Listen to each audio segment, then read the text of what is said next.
It's Monday, April 24th. I'm Trevo Anderson. And I'm Juanita Tolliver, and this is What a Day, where we are mourning missing Zendaya's surprise performance at Coachella, like legend. So does that mean she's headlining next year? Is that how this works? I feel like she's got the discography from Disney, we can hit it. We can figure something out,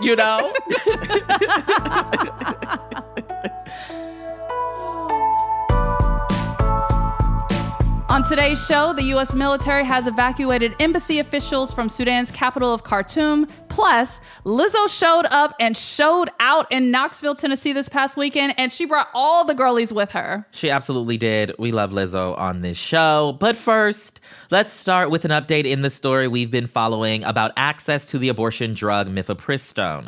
On Friday of last week, the Supreme Court issued a decision maintaining access to the drug, at least for now. As a reminder, we're talking about the case that started in Texas, where a judge completely blocked the Food and Drug Administration's approval of mifepristone, which is a drug that's been approved for use since 2000 and is the most common method of abortion in the U.S. It's a drug that has already been used by more than 5 million people. Well, an appeals court narrowed that Texas ruling, but imposed some restrictions on the drug's use, like reducing the period of pregnancy when the drug can be taken and restricting the drug from being delivered by mail.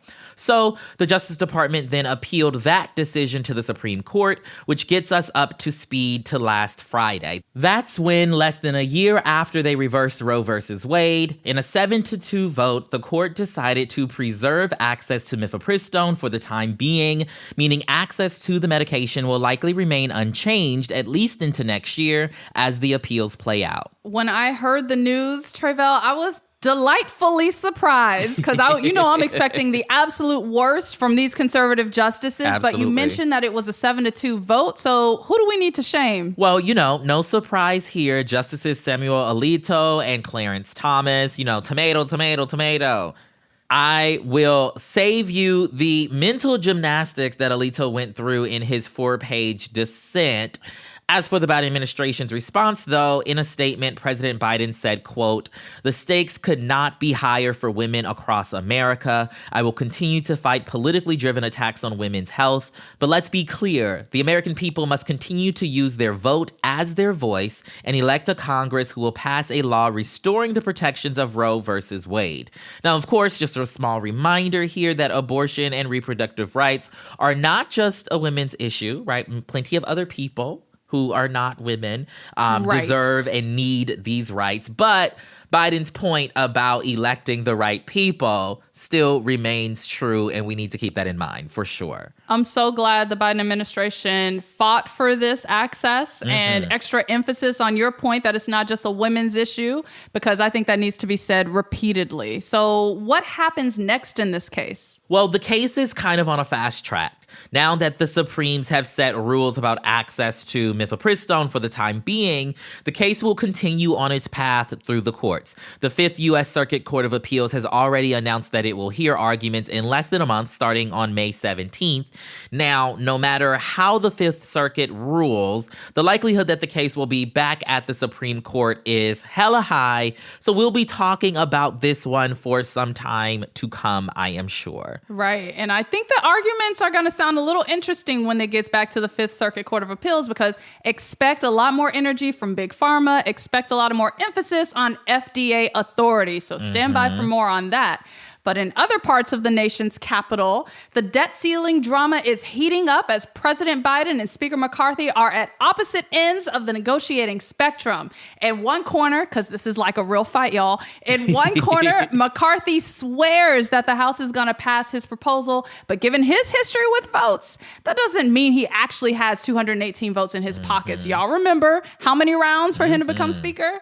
In the other corner, President Biden is saying, take default off the table and then we'll talk. Meanwhile, the clock is ticking until the U.S. government faces defaulting on its debt for the first time in history. And we're all just going to take a really deep breath because this is pure chaos thanks to Republicans. I've been taking deep breaths for a little minute now, Juanita.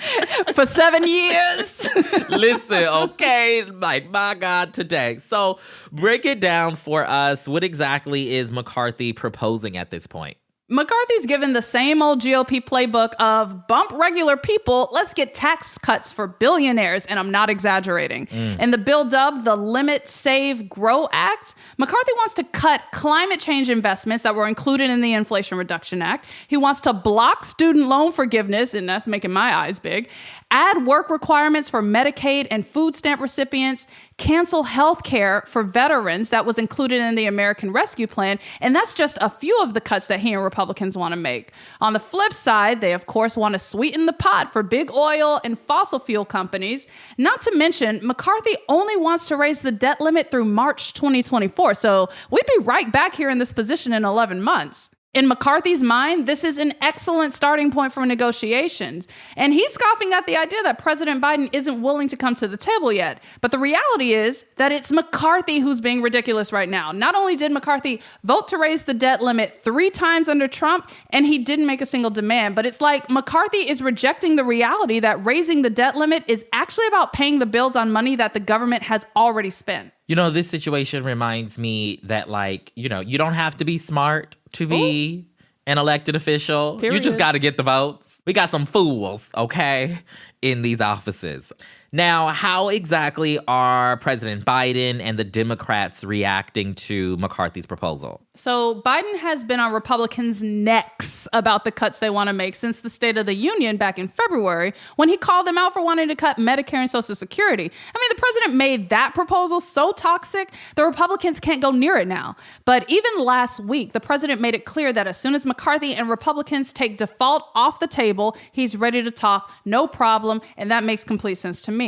But while Biden is holding firm, here comes Messy Manchin talking about it's time to sit down with Republicans. Like, I can only assume that Senator Joe Manchin is motivated by the benefits for the fossil fuel industry and the cruelty to children, families, and the planet. And Manchin isn't alone, as some House Democrats in tough districts are speaking out, including Representatives Dean Phillips and Haley Stevens. Would absolutely love a Messy Manchin t-shirt or bumper sticker. Bumper sticker, You know, anything. I'm into that. Print it.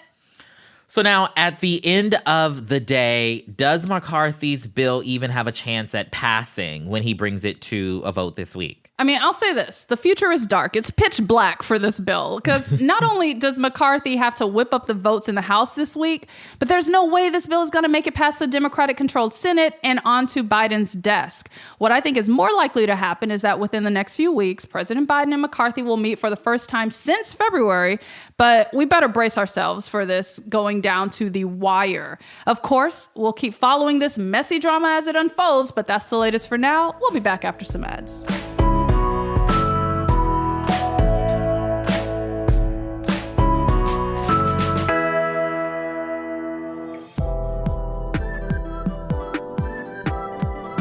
What a Day is brought to you by Z-Biotics. Listen, y'all, the WAD team is so busy and can't afford to waste a day stuck on the couch because of a few drinks the night before. We got to keep up with the news so we can put on a show for you every single day. Thankfully, Z-Biotics is here to help. Oh yes, Z-Biotics Pre-Alcohol Probiotic is the world's first genetically engineered probiotic. It was invented by PhD scientists to tackle rough mornings after drinking. And the way it works is that when you drink, alcohol gets converted into a toxic byproduct in the gut that makes the next day really, really rough. We've all been there. Z-Biotics produces an enzyme to break this byproduct down. It works just like your liver, but in your gut where you need it most. Just remember to drink Z-Biotics before drinking alcohol, drink responsibly, and get a good night's sleep to feel your best tomorrow. So I may have gone out last night and did it just a little bit, okay?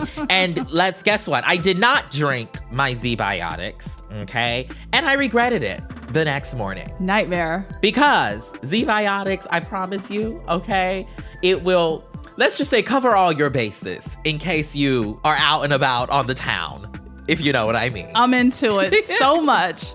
Give Z-Biotics a try for yourself. Go to zbiotics.com/WAD to get 15% off your first order when you use WAD at checkout. Z-Biotics is backed with 100% money-back guarantee, so if you're unsatisfied for any reason, they'll refund your money, no questions asked. Remember, head to zbiotics.com/WAD and use the code WAD at checkout for 15% off. Thank you, Z-Biotics, for sponsoring this episode. What Today is also brought to you by Lomi. All right, y'all, it is finally getting warmer out here in Los Angeles, and the heat has got me thinking about our planet and how we need to take care of her, all right? Climate change is absolutely real, and it is definitely coming for us, and we need to do our part to protect the environment. But sometimes we just get so caught up in the hustle and bustle here at WAD that we forget about the little things that can make a big difference, like where our trash goes, and that is where Lomi comes in. Lomi is a countertop electric composter that lets me turn my food scraps into dirt with the push of a button. It takes less than 4 hours, there's no smell when it runs, and it's really quiet, making it really ideal for apartments and other smaller shared spaces. Thanks to Lomi, I have way less garbage each week. That's less garbage going into landfills and producing methane. Now I just turn my waste into nutrient-rich dirt that I can feed to my plants, and there's nothing cooler than taking that dirt out to the garden, y'all. My little hostas and hydrangeas love it, I promise. I love it. If you want to start making a positive environmental impact or just make cleanup after dinner that much easier, Lomi is perfect for you. Head to lomi.com/WAD and use the promo code WAD to get $50 off your Lomi. That's $50 off when you head to lomi.com/WAD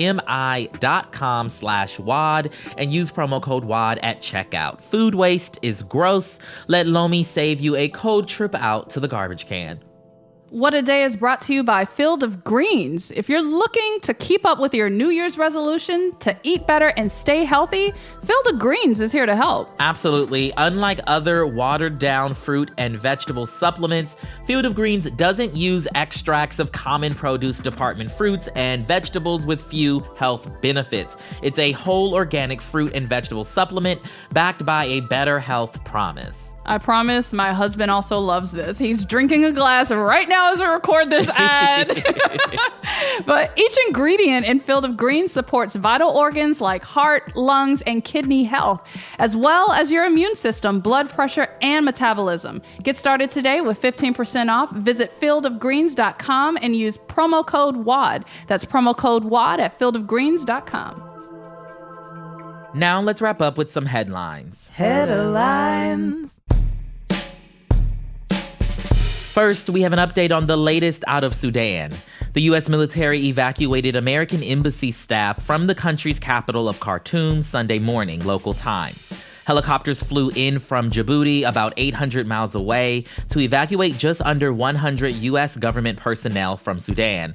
The operation comes after more than a week of continuous and deadly fighting between the country's two rival commanders.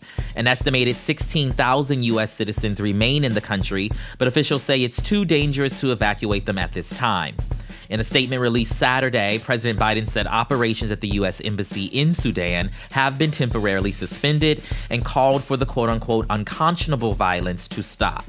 According to the United Nations, more than 400 people have been killed in the fighting and 3,500 others injured. Ceasefires declared by the UN and foreign states have not been able to stop the violence.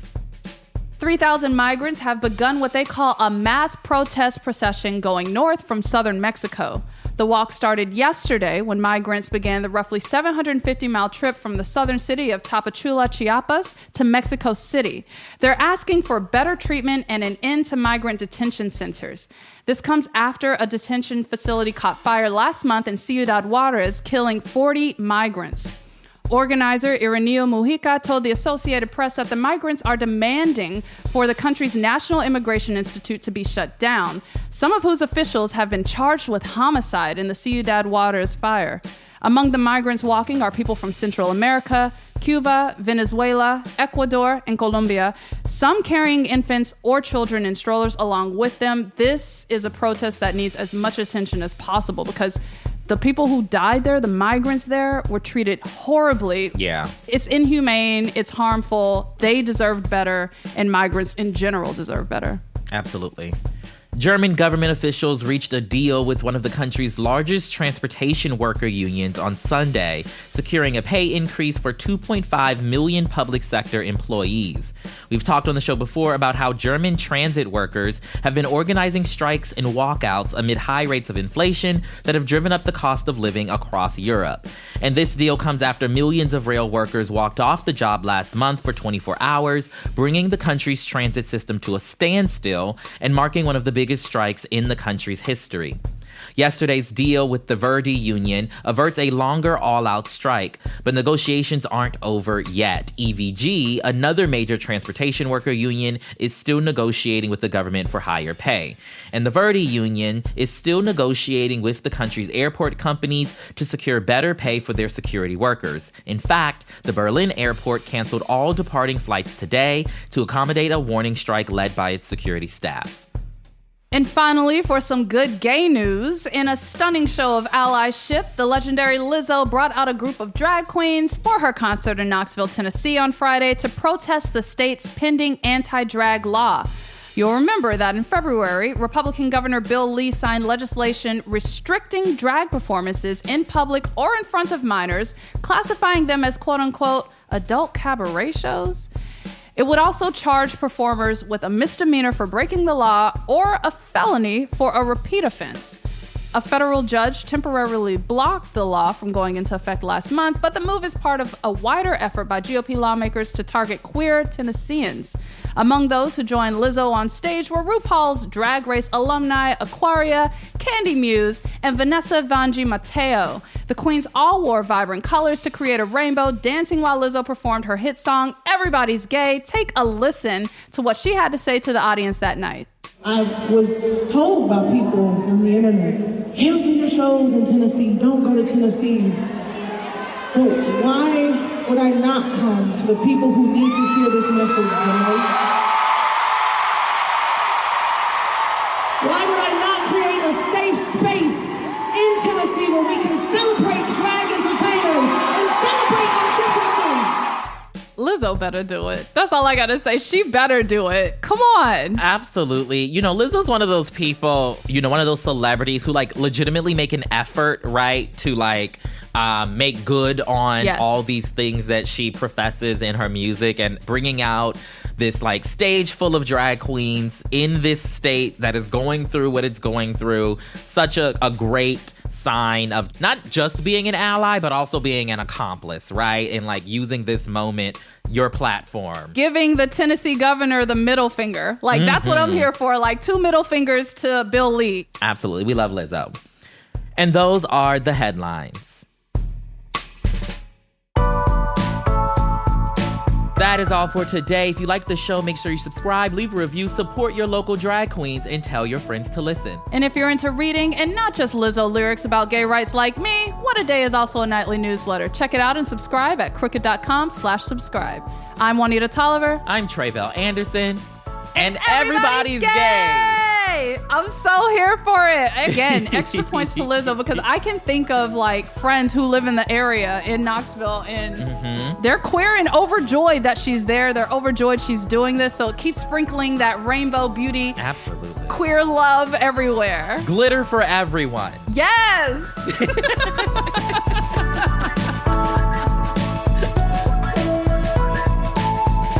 What a Day is a production of Crooked Media. It's recorded and mixed by Bill Lance. Our show's producer is Itzy Quintanilla, and Raven Yamamoto is our associate producer.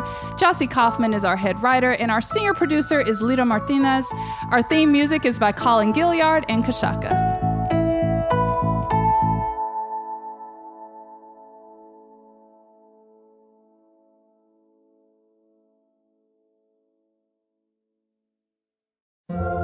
Friday. It's almost like whoever named Friday knew it should be celebrated with free fries. Free Fries Friday at McDonald's. Free medium fries with any purchase of $1 or more on the app. Valid once per day through 12/31/23 at participating McDonald's, excludes tax.